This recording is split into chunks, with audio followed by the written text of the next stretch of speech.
Mr. President, Mr. Secretary General, fellow delegates, ladies and gentlemen. As I address this hall as President for the final time, let me recount the progress that we've made these last 8 years. From the depths of the greatest financial crisis of our time, we coordinated our response to avoid further catastrophe and return the global economy to growth. We've taken away terrorist safe havens, strengthened the non-proliferation regime, resolved the Iranian nuclear issue through diplomacy.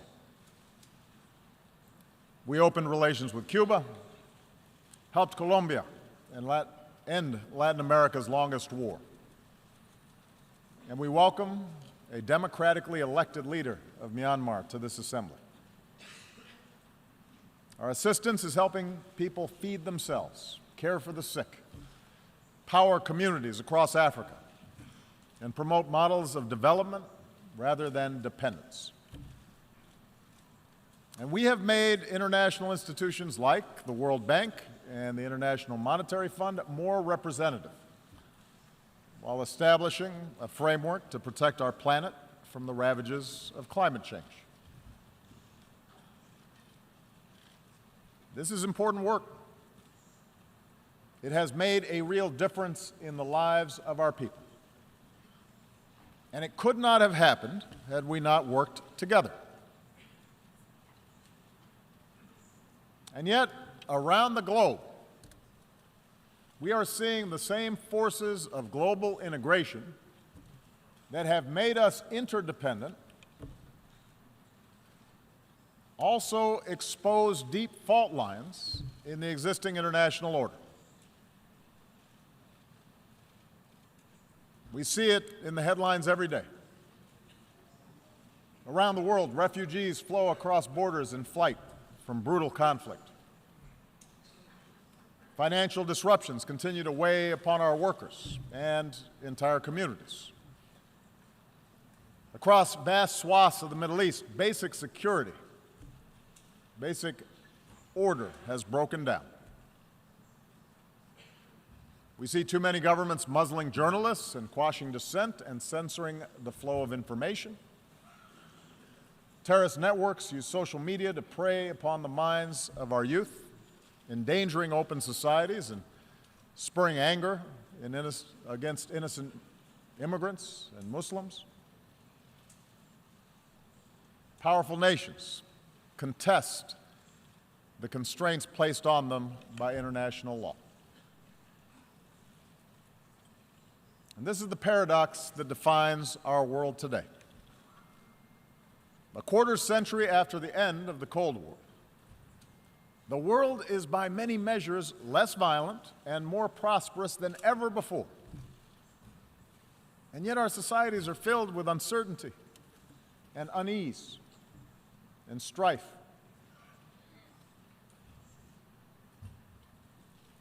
Despite enormous progress, as people lose trust in institutions, governing becomes more difficult, and tensions between nations become more quick to surface. And so I believe that at this moment, we all face a choice.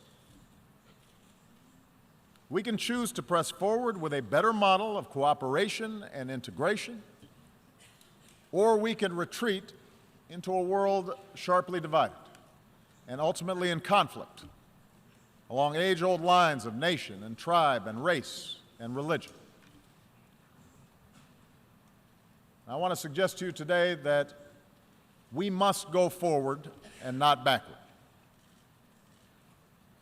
I believe that as imperfect as they are, the principles of open markets and accountable governance, of democracy and human rights and international law that we have forged remain the firmest foundation for human progress in this century. I make this argument not based on theory or ideology, but on facts. facts that all too often we forget in the immediacy of current events. Here's the most important fact. The integration of our global economy has made life better for billions of men, women, and children.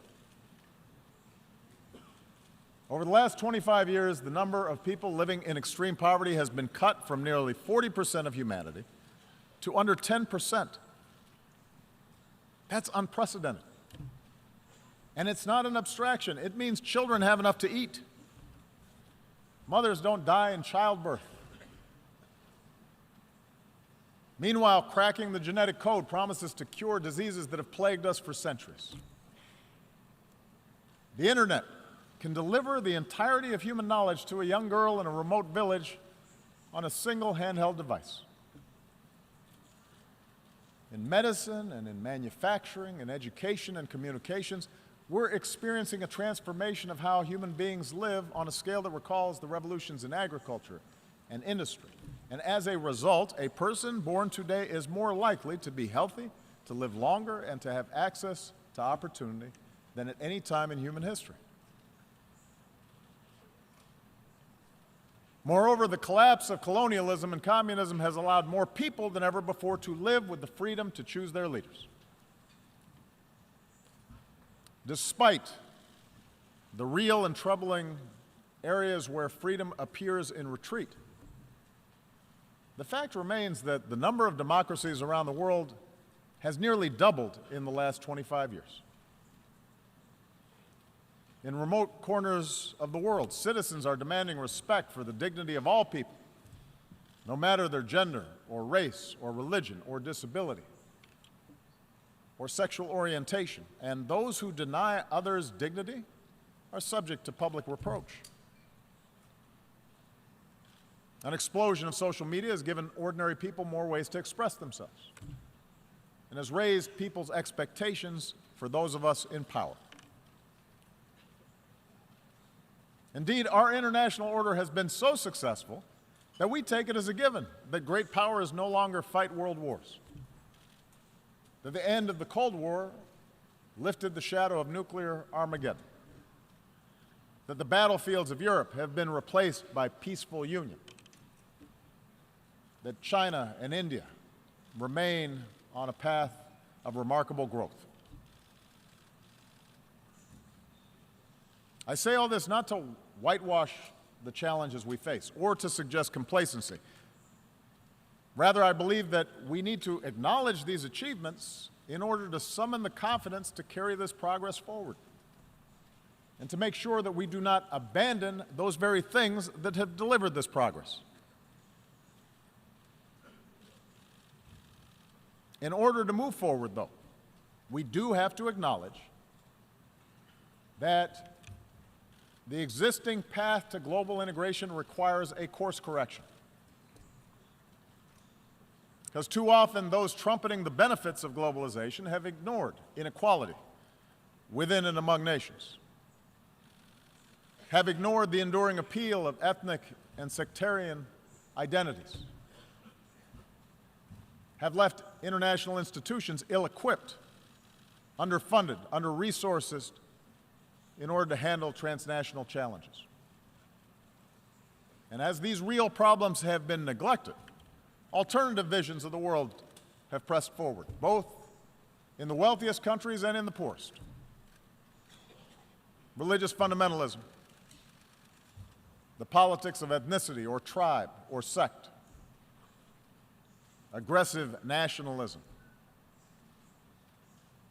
a crude populism, sometimes from the far left, but more often from the far right, which seeks to restore what they believe was a better, simpler age free of outside contamination. We cannot dismiss these visions. They are powerful. They reflect dissatisfaction among too many of our citizens. I do not believe those visions can deliver security or prosperity over the long term. But I do believe that these visions fail to recognize at a very basic level our common humanity. Moreover, I believe that the acceleration of travel and technology and telecommunications, together with a global economy that depends on a global supply chain, makes it self-defeating ultimately for those who seek to reverse this progress. Today, a nation ringed by walls would only imprison itself.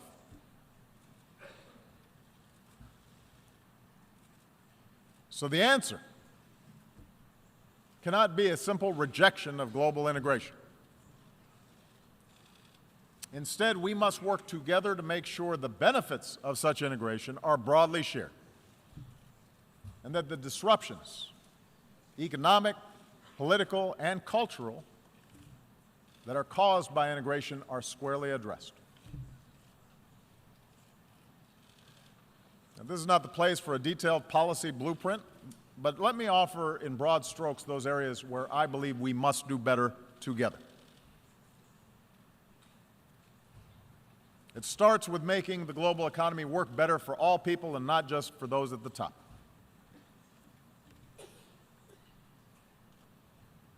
While open markets, capitalism have raised standards of living around the globe, globalization combined with rapid progress in technology has also weakened the position of workers and their ability to secure a decent wage. In advanced economies like my own, unions have been undermined, and many manufacturing jobs have disappeared. Often, those who benefit most from globalization have used their political power to further undermine the position of workers. In developing countries, labor organizations have often been suppressed, and the growth of the middle class has been held back by corruption and underinvestment. Mercantilist policies pursued by governments with export-driven models threaten to undermine the consensus that underpins global trade. And meanwhile, global capital is too often unaccountable. Nearly $8 trillion stashed away in tax havens, and a shadow banking system that grows beyond the reach of effective oversight. A world in which 1% of humanity controls as much wealth as the other 99% will never be stable. I understand that the gaps between rich and poor are not new, but just as the child in a slum today can see the skyscraper nearby, technology now allows any person with a smartphone to see how the most privileged among us live and the contrast between their own lives and others. Expectations rise then faster than governments can deliver, and a pervasive sense of injustice undermines people's faith in the system. So how do we fix this imbalance? We cannot unwind integration any more than we can stuff technology back into a box, nor can we look to failed models of the past. If we start resorting to trade wars, market-distorting subsidies, beggar-thy-neighbor policies, an over-reliance on natural resources instead of innovation, these approaches will make us poorer collectively, and they are more likely to lead to conflict. And the stark contrast between, say, the success of the Republic of Korea and the wasteland of North Korea shows that central planned control of the economy is a dead end. But I do believe there's another path, one that fuels growth and innovation and offers the clearest route to individual opportunity and national success.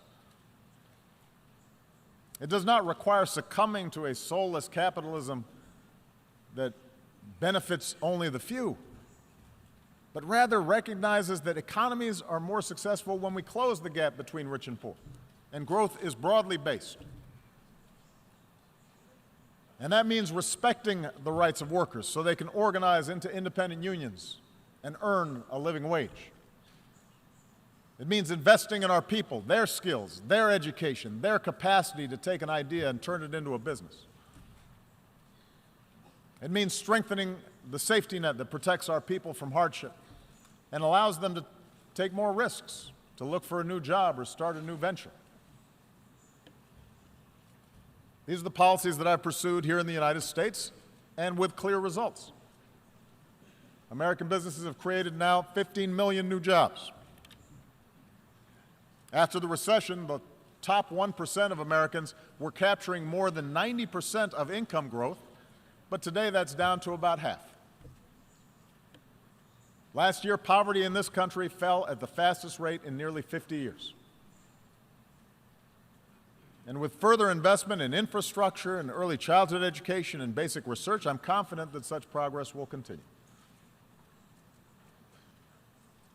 So just as I've pursued these measures here at home, so has the United States worked with many nations to curb the excesses of capitalism, not to punish wealth, but to prevent repeated crises that can destroy it. That's why we've worked with other nations to create higher and clearer standards for banking and taxation. Because a society that asks less of oligarchs than ordinary citizens will rot from within. That's why we've pushed for transparency and cooperation in rooting out corruption and tracking illicit dollars. Because markets create more jobs when they're fueled by hard work and not the capacity to extort a bribe. That's why we've worked to reach trade agreements that raise labor standards and raise environmental standards, as we've done with the Trans-Pacific Partnership, so that the benefits are more broadly shared. And just as we benefit by combating inequality within our countries, I believe advanced economies still need to do more to close the gap between rich and poor nations around the globe. This is difficult politically.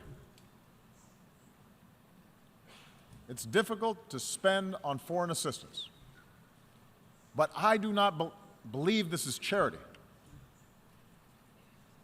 For the small fraction of what we spent at war in Iraq, we could support institutions so that fragile states don't collapse in the first place, and invest in emerging economies that become markets for our goods. It's not just the right thing to do, it's the smart thing to do. And that's why we need to follow through on our efforts to combat climate change. If we don't act boldly, the bill that could come due will be mass migrations and cities submerged and nations displaced and food supplies decimated and conflicts born of despair.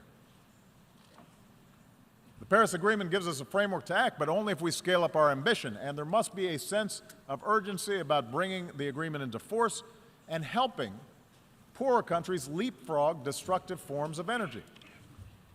So for the wealthiest countries, a green climate fund should only be the beginning. We need to invest in research and provide market incentives to develop new technologies and then make these technologies accessible and affordable for poorer countries.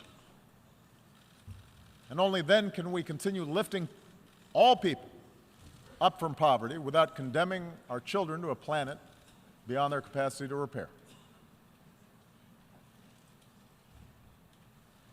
So, we need new models for the global marketplace, models that are inclusive and sustainable. And in the same way, we need models of governance that are inclusive and accountable to ordinary people.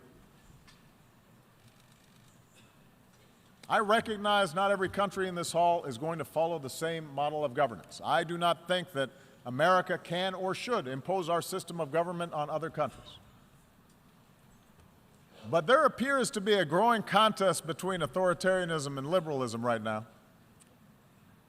And I want everybody to understand, I am not neutral in that contest. I believe in a liberal political order, an order built not just through elections and representative government, but also through respect for human rights and civil society and independent judiciaries and the rule of law. I know that some countries which now recognize the power of free markets still reject the model of free societies. And perhaps those of us who have been promoting democracy feel somewhat discouraged since the end of the Cold War, because we've learned that liberal democracy will not just wash across the globe in a single wave. It turns out building accountable institutions is hard work, the work of generations. The gains are often fragile. Sometimes we take one step forward and then 2 steps back. In countries held together by borders drawn by colonial powers, with ethnic enclaves and tribal divisions, politics and elections can sometimes appear to be a zero-sum game.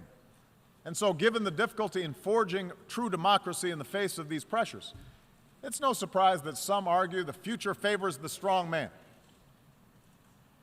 a top-down model, rather than strong democratic institutions. But I believe this thinking is wrong. I believe the road of true democracy remains the better path. I believe that in the 21st century, economies can only grow to a certain point until they need to open up, because entrepreneurs need to access information in order to invent. Young people need a global education in order to thrive.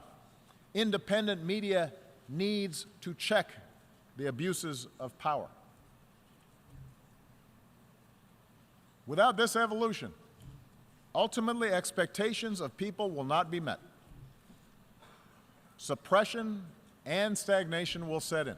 And history shows that strong men are then left with 2 paths: permanent crackdown, which sparks strife at home, or scapegoating enemies abroad, which can lead to war. Now, I will admit, my belief that governments serve the individual and not the other way around is shaped by America's story. Our nation began with a promise of freedom that applied only to the few, but because of our democratic Constitution, because of our Bill of Rights, because of our ideals, ordinary people were able to organize and march and protest, and ultimately those ideals won out.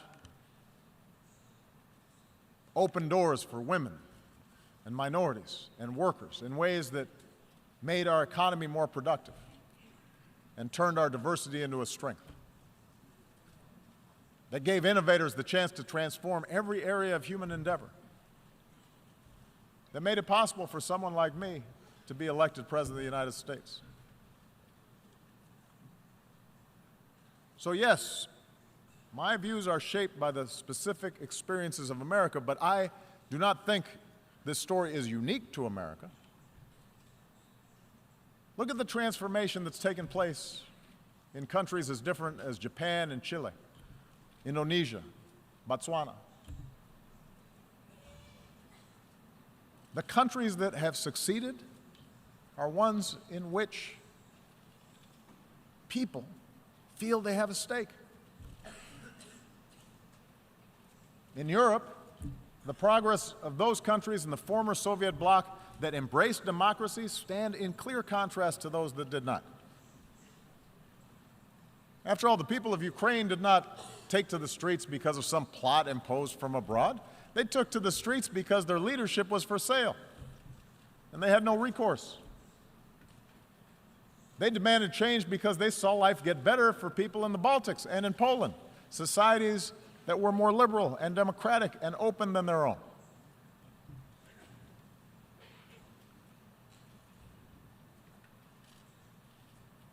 So those of us who believe in democracy, we need to speak out forcefully, because both the facts and history, I believe, are on our side. That doesn't mean democracies are without flaws.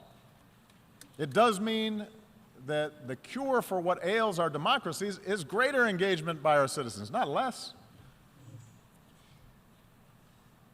Yes, in America, there is too much money in politics, too much entrenched partisanship, too little participation by citizens, in part because of a patchwork of laws that makes it harder to vote. In Europe, a well-intentioned Brussels often became too isolated from the normal push and pull of national politics. Too often in capitals, decision makers have forgotten that democracy needs to be driven by civic engagement from the bottom up, not governance by experts from the top down. And so these are real problems. And as leaders of democratic governments make the case for democracy abroad, we better strive harder to set a better example at home.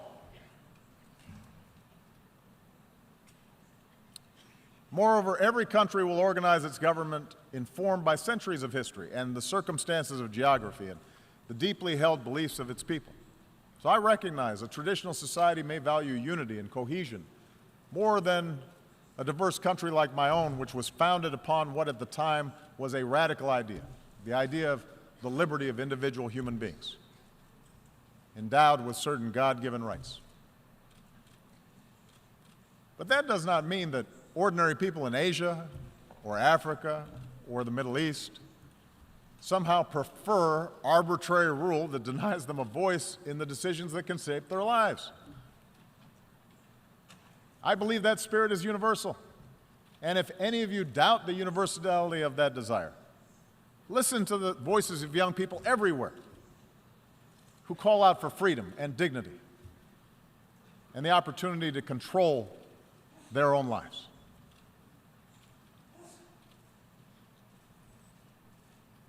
This leads me to the third thing we need to do.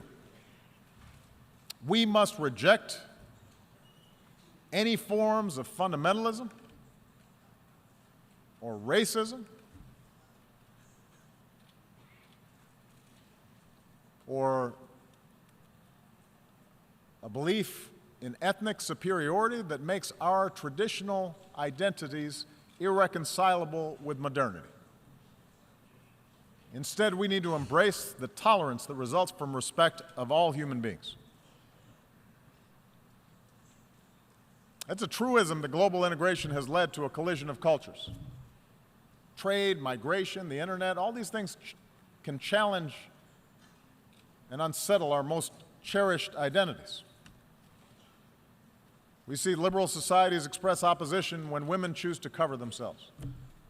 We see protests responding to Western newspaper cartoons that caricature the Prophet Muhammad.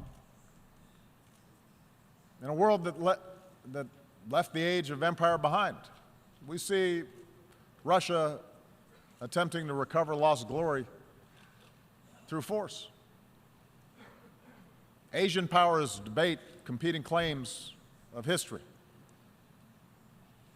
And in Europe and the United States, you see people wrestle with concerns about immigration and changing demographics, and suggesting that somehow people who look different are corrupting the character of our countries.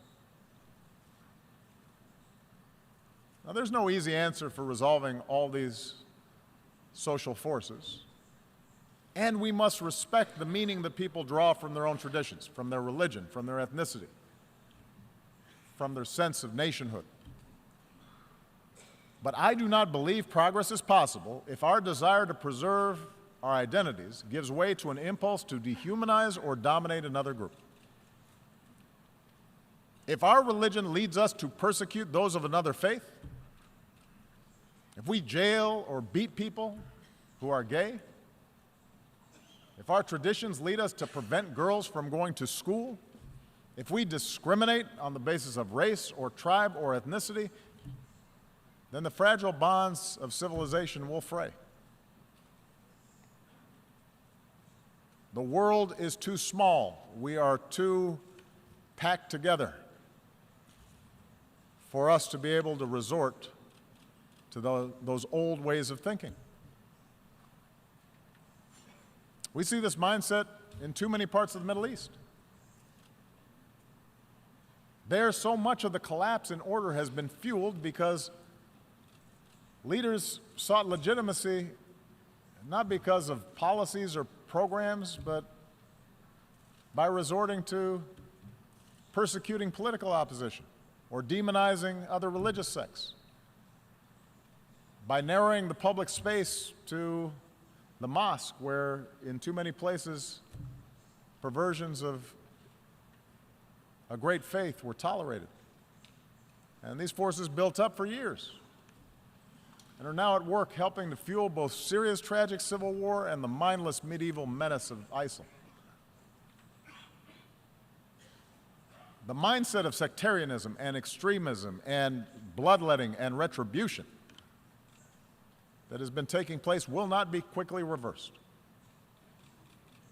And if we are honest, we understand that no external power is going to be able to force different religious communities or ethnic communities to coexist for long. But I do believe we have to be honest about the nature of these conflicts. And our international community must continue to work with those who seek to build rather than to destroy. And there is a military component to that. It means being united and relentless in destroying networks like ISIL, which show no respect for human life. But it also means that in a place like Syria, where there's no ultimate military victory to be won, we're going to have to pursue the hard work of diplomacy that aims to stop the violence and deliver aid to those in need and support those who pursue a political settlement and can see those who are not like themselves as worthy of dignity and respect. Across the region's conflicts, we have to insist that all parties recognize a common humanity and that nations end proxy wars that fuel disorder. Because until basic questions are answered about how communities coexist, the embers of extremism will continue to burn, countless human beings will suffer, most of all in that region, but extremism will continue to be exported overseas. And the world is too small for us to simply be able to build a wall and prevent it from affecting our own societies. And what is true in the Middle East is true for all of us. Surely religious traditions can be honored and upheld while teaching young people science and math rather than intolerance.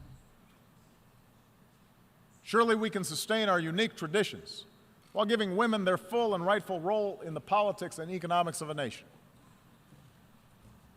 Surely we can rally our nations to solidarity while recognizing equal treatment for all communities, whether it's a religious minority in Myanmar or an ethnic minority in Burundi or a racial minority right here in the United States. And surely Israelis and Palestinians will be better off if Palestinians reject incitement and recognize the legitimacy of Israel, but Israel recognizes that it cannot permanently occupy and settle Palestinian land.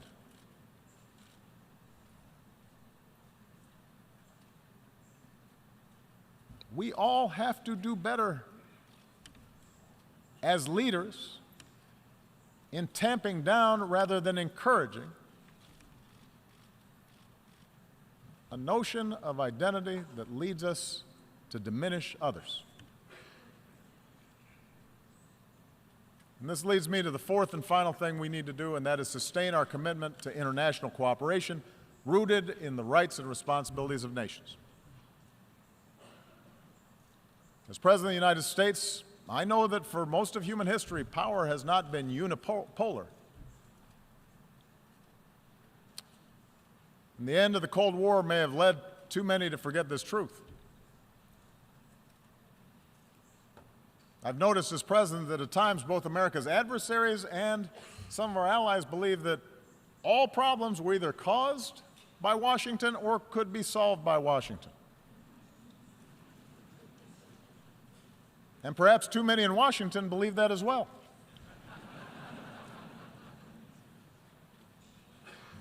But I believe America has been a rare superpower in human history insofar as it has been willing to think beyond narrow self-interest. That while we've made our share of mistakes over these last 25 years, and I've acknowledged some, we have strived, sometimes at great sacrifice, to align better our actions with our ideals. And as a consequence, I believe we have been a force for good. We have secured allies. We've acted to protect the vulnerable. We've supported human rights. and welcome scrutiny of our own actions. We've bound our power to international laws and institutions. When we've made mistakes, we've tried to acknowledge them. We have worked to roll back poverty and hunger and disease beyond our borders, not just within our borders.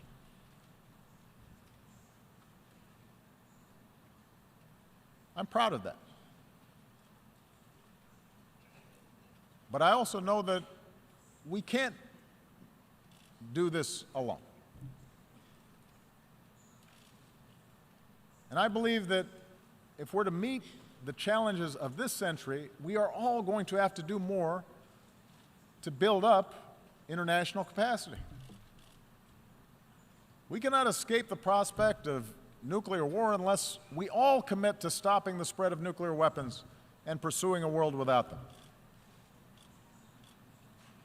When Iran agrees to accept constraints on its nuclear program, that enhances global security and enhances Iran's ability to work with other nations. On the other hand, when North Korea tests a bomb, that endangers all of us. And any country that breaks this basic bargain must face consequences. And those nations with these weapons, like the United States, have a unique responsibility to pursue the path of reducing our stockpiles and reaffirming basic norms like the commitment to never test them again. We can't combat a disease like Zika that recognizes no borders. Mosquitoes don't respect walls, unless we make permanent the same urgency that we brought to bear against Ebola, by strengthening our own systems of public health, by investing in cures and rolling back the root causes of disease, and helping poorer countries develop a public health infrastructure. We can only eliminate extreme poverty if the sustainable development goals that we have set are more than words on paper. Human ingenuity now gives us the capacity to feed the hungry and give all of our children, including our girls, the education that is the foundation for opportunity in our world. But we have to put our money where our mouths are. And we can only realize the promise of this institution's founding, to replace the ravages of war with cooperation, if powerful nations, like my own, accept constraints. Sometimes I'm criticized in my own country for professing a belief in international norms and multilateral institutions, but I am convinced that in the long run, giving up some freedom of action, not giving up our ability to protect ourselves or pursue our core interests, but binding ourselves to international rules over the long term enhances our security. And I think that's not just true for us.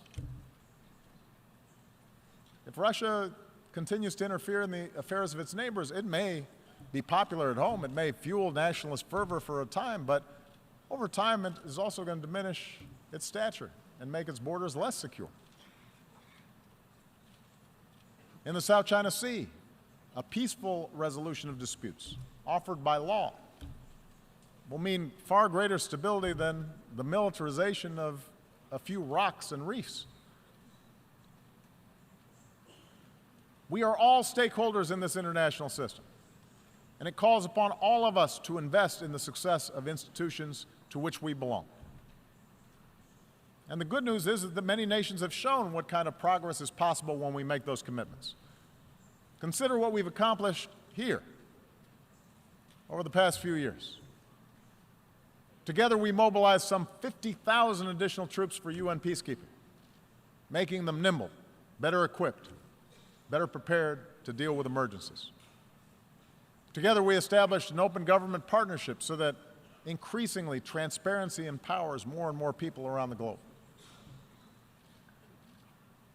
And together, now, we have to open our hearts and do more to help refugees who are desperate for a home. We should all welcome the pledges of increased assistance that have been made at this General Assembly gathering. I'll be discussing that more this afternoon, but we have to follow through even when the politics are hard. Because in the eyes of innocent men and women and children who, through no fault of their own, have had to flee everything that they know, everything that they love, we have to have the empathy to see ourselves. We have to imagine what it would be like for our family, for our children, if the unspeakable happened to us. And we should all understand that ultimately our world will be more secure if we are prepared to help those in need and the nations who are carrying the largest burden with respect to accommodating these refugees. There are a lot of nations right now that are doing the right thing. But many nations, particularly those blessed with wealth and the benefits of geography, they can do more to offer a hand.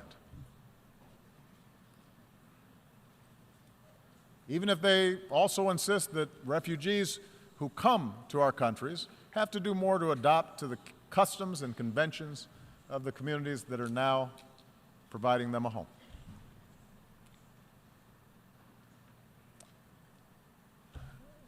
Let me conclude by saying that I recognize history tells a different story than the one that I've talked about here today. There's a much darker and more cynical view of history that we can adopt. Human beings are too often motivated by greed and by power.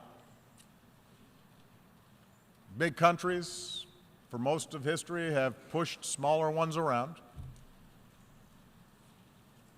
Tribes and ethnic groups and nation states have very often found it most convenient to define themselves by what they hate and not just those ideas that bind them together. Time and again, human beings have believed that they finally arrived at a period of enlightenment, only to repeat then cycles of conflict and suffering. Perhaps that's our fate. We have to remember that the choices of individual human beings led to repeated world war. But we also have to remember that the choices of individual human beings created a United Nations so that a war like that would never happen again.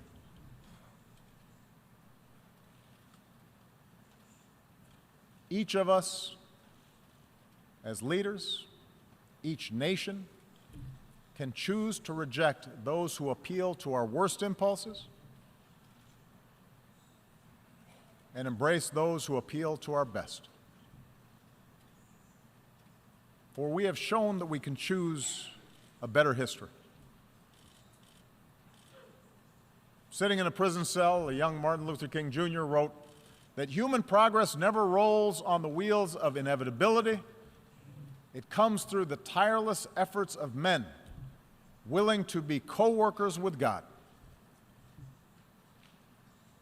And during the course of these 8 years, as I've traveled to many of your nations, I have seen that spirit in our young people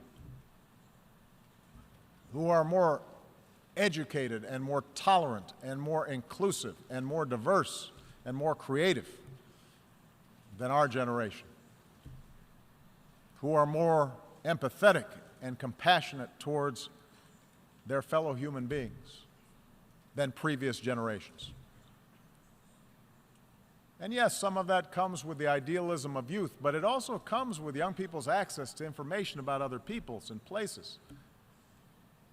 An understanding unique in human history, that their future is bound with the fates of other human beings on the other side of the world.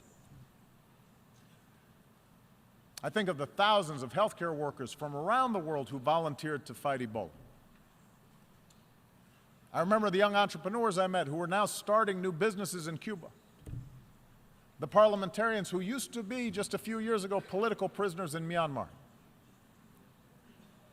I think of the girls who have braved taunts or violence just to go to school in Afghanistan. And the university students who started programs online to reject the extremism of organizations like ISIL.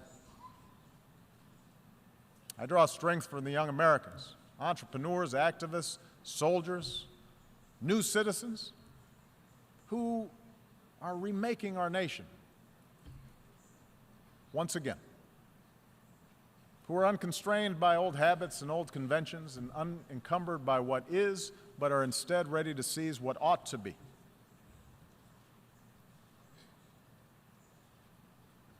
My own family is made up of the flesh and blood and traditions and cultures and faiths from a lot of different parts of the world.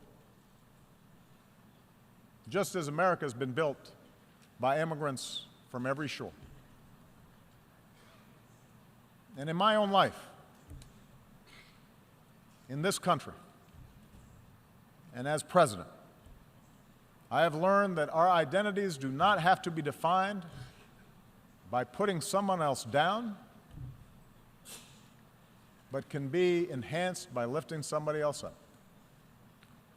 That they don't have to be defined in opposition to others, but rather by a belief in liberty and equality and justice and fairness.